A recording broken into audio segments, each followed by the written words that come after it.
So I spent a few years not having friends and it taught me a lot. I'm still in a position where I don't really have friends. The main difference is that my mindset has completely changed. There are so many different degrees to not having friends. Like, I've been that person who has people in their life that feels like they can't really talk to anybody, or like nobody really truly gets them. I've also been the type of person who has gone months and months without talking to anybody. One of the things that I hate when I try to talk about things like this is that there's always somebody who acts like it's my fault. The assumption is that you just aren't trying hard enough and that's why things aren't happening for you. I find a similar thing when it comes to talking about your family or dating. If we were to switch out the scenario and let's say I was talking about I've never had a boyfriend, or I've never like been in love or something like that. It was somebody who just says like the most basic platitude of like, just stop worrying about it and it'll come, just love yourself and love will find you. Or when we're talking about family, people will be like, they tried the best, they had only the tools that were in their head, and like think about what they went through. And it's like, okay, but also this is the result, you know? Like, I'm still here. I think a lot of people think that friendship is accessible to everyone, especially nowadays. Like, people are lonelier. A couple of things that I have noticed about people in general is that everybody loves to be like, oh my gosh, I would love to be your friend, like you seem like the coolest, like we would get along so well, blah blah blah. They don't actually mean it. That kind of connects to my bigger topic of like a lot of people, a lot of friendships that are had or that you might have, that I have had, are very shallow and surface level. With a lot of the social connections that we have, whether it be friends or family or relationships, a lot of people just don't want to be alone. Like, being alone is like, it's been demonized, villainized in society, so you have to do whatever it takes to not be by yourself, or else people are gonna think you're weird. If you've ever noticed your friends don't remember your birthday, or they don't show up for you when it comes to like happy events or like sad events, just anything that requires a little bit of emotion from them outside of, you know, the baseline of like doing what's convenient, I feel like that's a good kind of measure of who your real friends are. People kind of fall into that category of just, you know, oh, this person's nice, I'll hang out with them, even if they're not nice. I've had experiences where like one of my friends is like, ugh, I don't really like this person. Cut to them an hour later hanging out with that same person they just complained about. If I have somebody in my life, I want to feel like they're in my life in some meaningful capacity. Not that everyone has to be my best friend, but why should I have you in my life if I'm only gonna know your name? Like, it all comes down to quality over quantity. It's giving corporate. Giving, we'll circle back. It's giving, let's keep in touch. We're gonna be nice to each other. We're gonna be, you know, I don't wanna be on bad terms with this person. I wanna be like jovial and pleasant. That's one thing that I had to learn, is like just to remember that not everybody wants to actually know me when they, even if they say they want to know me. Like, the amount of times someone has messaged me on Instagram like, girl, like I live in the city, like we should totally hang out, like I would love to be your friend, and then my phone decided to overheat. I feel like I've always been the type of person who reflects. Being alone more and having no friends made me realize certain things like that. One of the best things that not having friends taught me is how to be by myself. I was always isolated growing up because of my parents. I was always used to being alone to a degree. Then after like months and months of like not really talking to anybody, trying to make friends, not trying to make friends, really just taught me to center myself and put myself first. Like, just because you're like living your best life doesn't mean that everything's gonna fall into place. I just also feel like everyone has like a better, bester friend. Like, it doesn't matter if somebody looks me dead in my face and it's like, you're my best friend, I love you.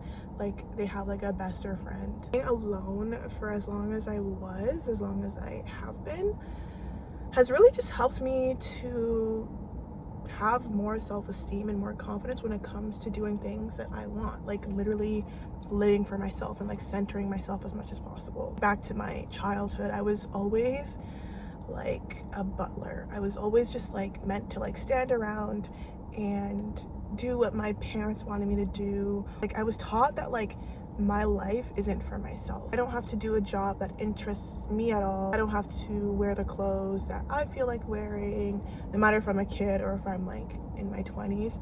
Like everything that I do, every breath that I take is supposed to serve my parents. Teach your kids that it's okay for them to like have opinions and wants and needs and desires, and it doesn't make them a bad person for wanting those things. But that's kind of like how I was raised. For the longest time, like in university, all that stuff, like I would always have things in my mind that I wanted. Sometimes I would do them, but like I would always make sure to accommodate the other person, sometimes before myself. As I got older, I kind of naturally found my own voice, but it was in being by myself that I was like, okay, like one, I can do whatever I want now.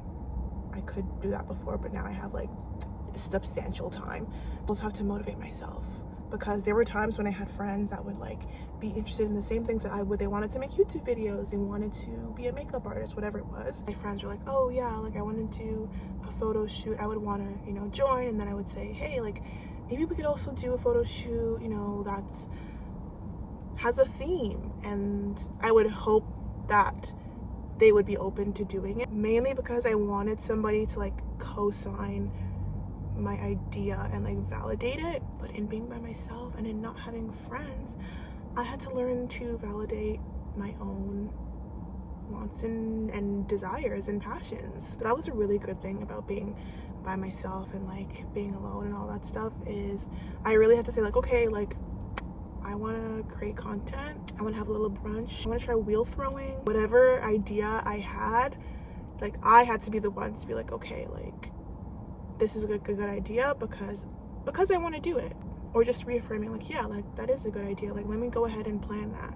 Didn't have that growing up, so it's something that unfortunately I had to learn later in my life. Another thing that I learned is that there's absolutely nothing wrong with you if you don't have friends. I've spoken about this with my therapist. I remember when I first kind of started to lose touch with people, or people felt kind of like I felt disconnected with some of the friends that I used to have. I went to my therapist and I was like, hey, like people aren't responding to my texts, or like they're not following through on our plans. And she was like, people are just non-committal, and you have to be your own best friend. And I was like pish posh. I was like, thanks, Melanie. Kind of goes back to the whole idea of like friendships being like corporate. There is like a non-committal aspect to it. A lot of people like how things sound. I think that saying the thing is enough. I don't think they actually have to like act on it. You guys can tell me your experience, but like I've noticed that a lot with friends, like we should do this, we should do that. Or like even if you have experienced that like more in a dating context, like somebody's like, oh, I want to take you out on a date, I want to do this for you, I want to take you here. Remember, like I've had family members who, when I confront them on things that they've done that made me feel bad, they're like, yeah, like I'm gonna change, like of course I didn't mean that. Like shocked when they actually have to change, they actually have to show up. It's like, oh, they're like me. There's like this general nature of like being non-committal, and like also just not caring too much, which drives me crazy. I don't know if you guys have noticed this, but everyone's just like too cool. If you show that you care too much about somebody or about something, it's like not cool. Like you have to always have like this like chill demeanor. I'm gonna film this last clip because my phone keeps overheating and I'm done. There's a lot of people in the dating space who are like, yeah, I'm not looking for anything, we're just gonna see where things go. Have intentions. It's like, oh no, like it kind of connects with the non-committal thing of everyone wanting everything to be like as low-key as possible. Even in the times where I meet somebody who says they want a relationship, they have to give like a caveat, like they have to give a disclaimer, like I'm not rushing, like I'm not desperate though. And it's like, I know you're not desperate. Like be able to say what you want and advocate for what you want, and like just express what you want without like being scared that someone's gonna judge you for being precise. You're making the disclaimer because of how society is. Like there's this weird stigma against like knowing what you want, saying it out loud. That's happened to me before when I talk about like wanting friends or like wanting to have like a close friend. It's like, don't the friendship context too. It's like when it comes to us making plans, people will be like, oh, it's like they can't settle down on actually like confirming and sticking to, you know, something that we coordinated. And yeah, you just have to be like, oh, like if we hang out it happens. But yeah, but that'll be all for now. These things are more like mental, mind sort of shifting my perspective sort of things, like with the corporate friendship and all that sort of stuff. Like a lot of that has just like helped me kind of manage my own emotions and my own expectations, not changing myself and like my kindness or my, you know, desire for friendship or anything, but just knowing that this is how people are gonna act. Thanks for watching, and I'll catch you on the flip side.